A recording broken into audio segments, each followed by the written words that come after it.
Hello friends, welcome back to my channel MS Cooking World. I hope you and your family are well. আজকে আপনাদের তৈরি করে দেখাবো মিষ্টি কুমড়া পুলি পিঠা। অনেকে এটাকে বিলাতি পুলি পিঠাও বলে থাকেন। আশা করছি আজকের এই পিঠা রেসিপিটি আপনাদের কাছে অনেক ভালো লাগবে।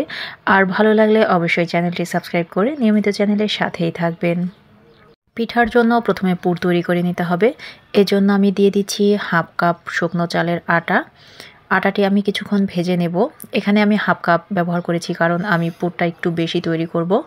আর এই পুর দিয়ে আমি 3 রকম পিঠা তৈরি করব। ভাজা আটা হালকা ঠান্ডা হয়ে গেলে এখানে পরিমাণ মতো পানি দিয়ে আমি একটি লিকুইড ব্যাটার তৈরি করে নেব। চাইলে আপনারা একটু বেশি পানিও ব্যবহার করতে পারেন। দিচ্ছি 750 গ্রাম লিকুইড দুধ। দুধটি আমি জাল করে ঘন করে নিয়েছি। আর এই দুধের ভেতর আমি দিয়ে দিচ্ছি একটি তেজপাতা,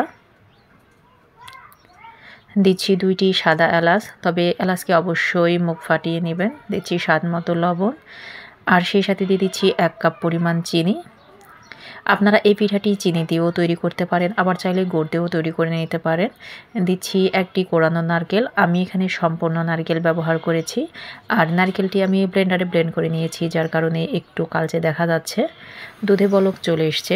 এখন অনবরত নাড়াচাড়া করে নেব। আর যে লিকুইড ব্যাটারটি আমি তৈরি করে রেখেছিলাম সেটি এর ভেতরে দিয়ে নেব। সুপ্রিয় দর্শক, আপনারা এই লিকুইড ব্যাটার দেওয়ার সঙ্গে সঙ্গে ঘন নাড়াচাড়া করবেন। দিচ্ছি 300 গ্রাম খেজুরের গুড়। এই সময় চুলার জালকে মিডিয়ামে রেখে অনবরত নাড়াচাড়া করতে হবে যেন কোনো অবস্থায় প্যানে লেগে না যায়। প্রিয় দর্শক, পুর দুইভাবে তৈরি করা যায়। একটি শুধুমাত্র নারিকেল এবং গুড় দিয়ে, আরেকটি এভাবে দুধ নারিকেল গুড় দিয়ে তৈরি করা যায়। তবে এভাবে যদি আপনারা পুর তৈরি করেন তাহলে এরকম পুর দিয়ে 2-3 দিন আপনারা যে কোনো রেসিপি তৈরি করে নিতে পারবেন। আটার খমির মেরে নেওয়ার জন্য আমি একটি প্যান বসিয়েছি আর তাতে দিয়ে দিচ্ছি 2 কাপ পানি, দিচ্ছি স্বাদ মতো লবণ। এখন ঢাকনা দিয়ে ঢেকে আমি কিছুক্ষণ অপেক্ষা করব। যখন ফুটফুটে বলক চলে আসবে তখন এখানে আমি দিয়ে দেব শুকনো চালের আটা। আমি এখানে 1 কাপ শুকনো চালের আটা নিয়েছি আর 1 কাপ ময়দা নিয়েছি। দিচ্ছি জর্দার কালার। আপনারা চাইলে এখানে হলুদও ব্যবহার করতে পারেন, কারণ পিঠাটি আমি রঙিন করব।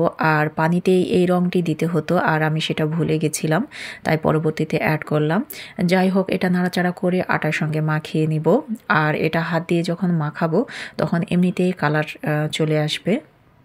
সুপ্রিয় দর্শক, যারা এখনও ভিডিওতে লাইক দেননি তাদের কাছে অনুরোধ করছি একটি লাইক দিয়ে পুরো ভিডিওটি কন্টিনিউ করবেন। আমার আটাটি খুব ভালোভাবে মিক্সড করা হয়ে গেছে।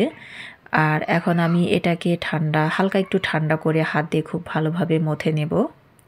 দেখতে পাচ্ছেন আমি কিভাবে এটাকে মথে নিচ্ছি। এখন একটু লম্বা করে এটাকে আমি কেটে নেব। ঠিক মিষ্টি কুমড়ার জন্য যতটুকু বেটারের প্রয়োজন হবে ঠিক ততটুকুই আমি কেটে নিচ্ছি। আর একই সাইজ করে আমি সবগুলোকে কেটে নেব। দেখতে পাচ্ছেন সবগুলো একই সাইজ হয়েছে। এখন একটি নিয়ে আমি এভাবে 2 হাতের সাহায্যে আমি চেপে সফট গোলা তৈরি করে নেব। দেখতে পাচ্ছেন যে আমি কিভাবে চেপে নিচ্ছি। আমি এখানে কোনো ময়দা অ্যাড করিনি, জাস্ট 2 হাতের সাহায্যে গোল করে আমি মিষ্টি কুমড়ার যে শেপ সেই শেপটা দিয়ে নেব। তো হাতে একটু আটা নিয়ে এটাকে আমি ঘুরিয়ে একটা বাটির মতো তৈরি করব, কারণ এই বাটির ভেতরে আমি পুর দিয়ে নেব। মনে রাখবেন, বাটির ভিতরে যত বেশি আপনি পুর দিবেন খেতে ঠিক ততটাই মজা লাগবে।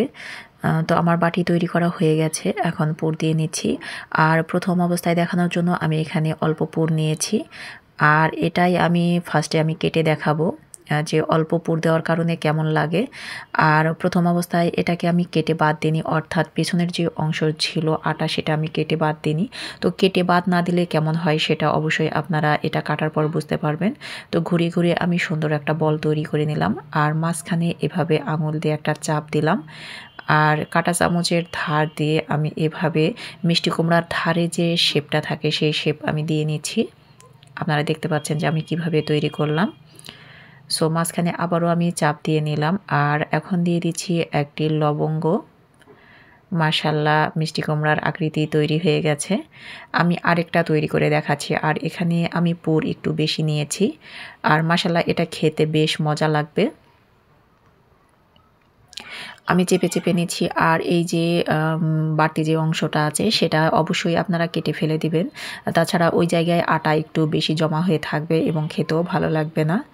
সো আমি আবারও কাঁটা চামচের সাহায্যে এভাবে কেটে নিচ্ছি, সুন্দর একটা ডিজাইন করে নিচ্ছি, কারণ মিষ্টি কুমড়াতে এরকম ডিজাইন থাকে।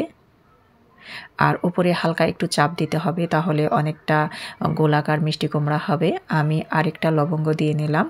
আর ফাইনালি আমি সবগুলো তৈরি করে নিয়েছি মিষ্টি কুমড়া, দেখতে পাচ্ছেন আপনারা। আমি একটি স্টিলের ঝাঁকা নিয়েছি আর তাতে আমি তেল ব্রাশ করে নিচ্ছি।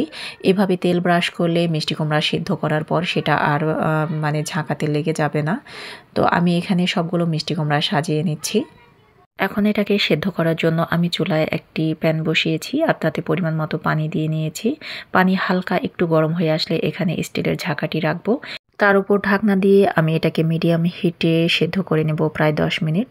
ফিরে আসলাম 10 মিনিট পর, এটা খুব ভালোভাবে সেদ্ধ হয়ে গেছে। এখন চুলাটি বন্ধ করে আমি কিছুক্ষণ ঠান্ডা করে নিব। দেন এটাকে আমি সার্ভ করব। দেখতে পাচ্ছেন মিষ্টি কুমড়াগুলো মাশাআল্লাহ অনেক সুন্দর হয়ে সেদ্ধ হয়েছে। আর এটা সেদ্ধ হওয়ার পর কালারটা আরও জোস দেখাচ্ছে। আমি মিষ্টি কুমড়াগুলোকে গরম গরম একটি প্লেটে পরিবেশন করলাম। দেখতে পাচ্ছেন কিভাবে ধোঁয়া উঠছে। আর আমি একটি মিষ্টি কুমড়াকে কেটে দেখাচ্ছি যে এর ভেতরটা কেমন হয়েছে। মাশাআল্লাহ অনেক সুন্দর হয়েছে। আর যদি আপনারা পেছনে এরকম আটার গোলাটা একটু বেশি রাখেন, সেক্ষেত্রে এরকম পুরটা অনেক কম হবে আর আটার গোলাটা বেশি ভেসে উঠবে। তাই পেছনটা একটু কেটে ফেলতে হয়, যেটা আমি পূর্বেই বলেছিলাম। তো যাই হোক, আমার মিষ্টি কুমড়ার পুলি পিঠা কেমন হয়েছে অবশ্যই কমেন্টসে জানাবেন। ভালো লাগলে লাইক, কমেন্ট এবং বেশি বেশি শেয়ার করবেন।